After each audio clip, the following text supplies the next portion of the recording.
La tension monte dans le procès de la rue d'Aubagne. Ce vendredi, l'entrée du tribunal est taguée de slogans et tapissée d'affiches visant Xavier Cachard, avocat du syndic et par ailleurs propriétaire d'un appartement au numéro 65 effondré.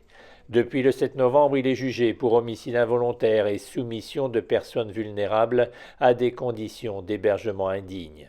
Le procureur a annoncé qu'une enquête serait diligentée.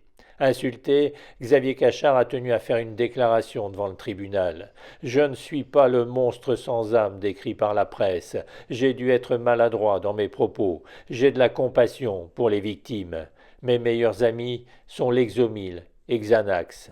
Passé ces moments d'émotion, Xavier Cachard se retrouve droit dans ses bottes. Il fonce.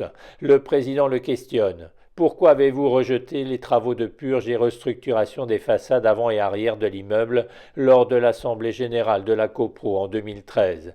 Ça n'aurait rien changé, commente Xavier Cachard. Vous êtes architecte? S'énerve Pascal Gand. Xavier Cachard a réponse à tout, mais des courriels adressés à l'expert Gilbert Cardy fin 2015 démontrent qu'il lui a donné tous les arguments pour reporter les travaux de 2 à 3 ans sur l'immeuble. Et quand le gonflement des murs séparatifs est évoqué, sa première question est: est-ce que ça va coûter de l'argent?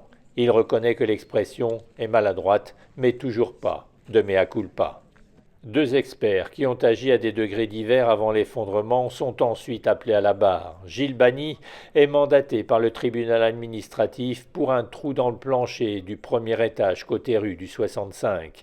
Il prend un arrêté de péril grave et imminent en attendant les travaux, mais il ne sait plus s'il a eu accès aux caves, là où les murs donnaient des signes de faiblesse.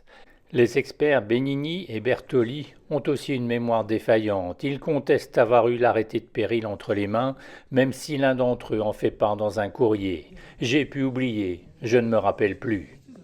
Tous donnent l'impression d'une certaine inconséquence. Je suis absolument abasourdie qu'à ce niveau de responsabilité, il y ait justement un tel niveau d'irresponsabilité, de manquement. Aujourd'hui, on avait une salle qui était pleine de personnes qui étaient visiblement touchées d'un Alzheimer collectif.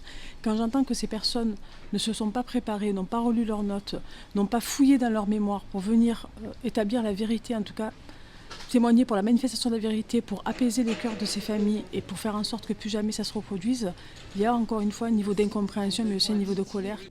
Lundi, le tribunal se penchera sur les 18 et 19 octobre 2018. Après avoir été évacués, les occupants du 65 ont pu regagner leur domicile après quelques travaux de soutènement. 3 semaines plus tard, l'immeuble s'effondrait.